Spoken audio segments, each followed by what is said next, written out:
Niaje? Haki nime hai. Hey. Madam. Niaje? Really?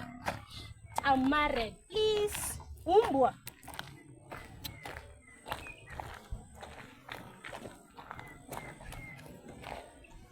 Jackpot. He, hapa nimeweza. Oi, nimeweka wapi funguo? Oi, nimeweka wapi funguo? Hello? Hello? Hello? Si umeniita umbwa? Nilikuwa nasema. Waje nikuonyeshe vile mimi umbwa. Nilikuwa nasema. Haya, sorry. Kidogo tu. Hello, nilikuwa nasema. Tafadhali si umeniita umbwa. Nimepoteza funguo wangu. Kindly, I'm begging you.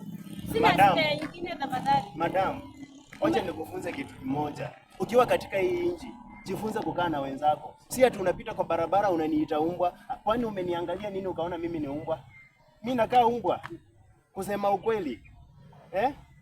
Anyway, jifunze kukaa na watu. Leo nitakusamehea, lakini sikiliza, siku nyingine hutapata mwingine hata kusamehea. Na usije ukarudia tena madam. Hiyo tabia ni mbaya kabisa. Si vizuri kuita watu umbwa. Asante, nimeshukuru. Mungu akubariki. Asante.